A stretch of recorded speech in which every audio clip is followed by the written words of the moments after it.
आपका कंट्री एक एक रिसेशन की कगार पे खड़ा है, हमारे पास स्किल्ड वर्कर्स नहीं है, जहाँ पे हमें बहुत सारे घर बनाने हैं। We don't have enough workforce. लोग हैं हमारे पास, टेम्पररी वीज़ा होल्डर्स हैं, ब्रिजिंग वीज़ा होल्डर्स हैं, स्टूडेंट वीज़ा होल्डर्स हैं, एआरटी पे केसेस चल रहे हैं, लेकिन they are not skilled workers. जो हमारे पास स्किल्ड वर्कर्स हैं, चलिए हम सारे स्किल्ड वर्कर्स की बात नहीं कर रहे हैं, लेकिन जो टॉप नॉच जिसको ऑस्ट्रेलिया को जिनकी ज़रूरत है, mainly nurses, doctors, engineers, IT professional, accountants, trade workers जो कंस्ट्रक्शन में हैं वो, नॉन कंस्ट्रक्शन ट्रेड वर्कर्स, मान लीजिए कि कुक्स, शेफ्स वगैरह वगैरह वगैरह, इन सभी ऑक्यूपेशंस में जो जिसकी we all know that Australia को इंडीड इन सारे ऑक्यूपेशंस की जरूरत है, सारे वर्कफोर्स की जरूरत है, फिर भी ऑस्ट्रेलिया इन सारे ऑक्यूपेशंस को होल्ड करके बैठा है।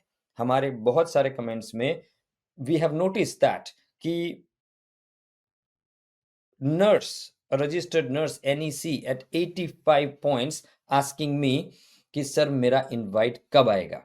This is a shame on the system, this is the shame on the system पे शेम है ये, लेकिन इट्स वेरी वेरी अनरीजनेबल, बहुत ही अनरीजनेबल है।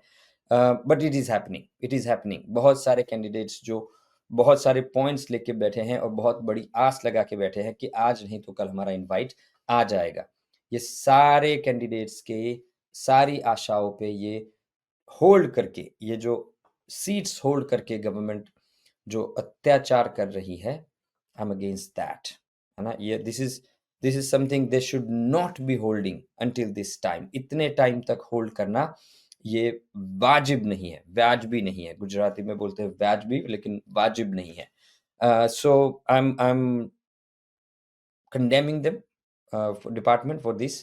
कंडेम करते हैं डिपार्टमेंट को कि ये बहुत सारा इंतजार, और जब आपके पास इतना सारा स्किल शॉर्टेज है और इतने सारे स्किल्ड एप्लीकेंट्स रेडी हैं, early childhood teachers for example, कितने सारे आर्टिकल्स हैं जो बता रहे हैं कि ऑस्ट्रेलिया को more than 25,000 early childhood teachers की जरूरत है। कहाँ से लाएंगे आप, कहाँ से लाएंगे? फॉरेन कंट्रीज अगर देखें, ऑल कायोस एवरीवेयर। आप यूके में देख लीजिए, यूके इज लाइक ओके। पता है आपको यूके में क्या हुआ रिसेंटली? यूके में उनके प्राइम मिनिस्टर ने ऐसा अनाउंसमेंट कर दिया कल या परसों कि यूके का टैक्स ऑफिस, होम ऑफिस और वर्कफोर्स, उसको क्या बोलते हैं, तीसरा कुछ डिपार्टमेंट है, ये 3 डिपार्टमेंट को उन्होंने मर्ज कर दिया है। मतलब कि ये तीनों डिपार्टमेंट आपका बैंकिंग का, आपके इनकम का, आपके इनकम सोर्सेस का complete access, complete live access कर सकते हैं। सो यूके में अगर आप हैं तो प्राइवेसी जैसा अब लगभग कुछ नहीं बचा है, राइट। सो यूके में ये चल रहा है। कनाडा में भी मैंने, यूके में भी, हाँ दूसरा, यूके में जो वर्क परमिट था, वर्क परमिट के बाद 5 साल आप वर्क परमिट पे रहते थे, then you will become eligible for the UK citizenship 5 साल के बाद।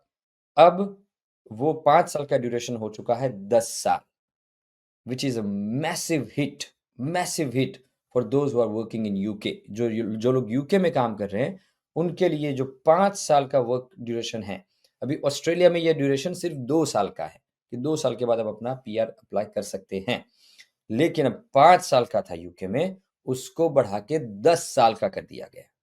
You see the cruelty here. Canada is also not, maybe they are planning special programs but they are not currently supporting। उनके भी drawers जो हो रहे हैं बहुत ही हाई पॉइंट्स पे हो रहे हैं।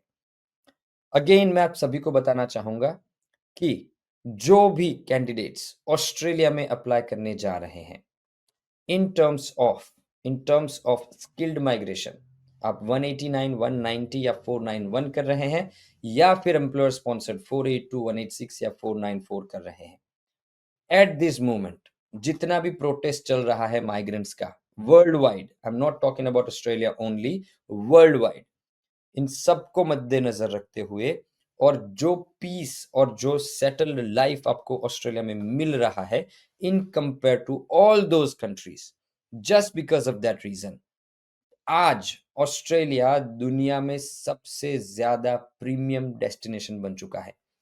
Everybody, every consultation I am having, जो भी कंसल्टेशन मेरे हो रहे हैं वर्ल्ड वाइड, सभी का एक ही गोल है कि कैसे ऑस्ट्रेलिया मूव हुआ जाए।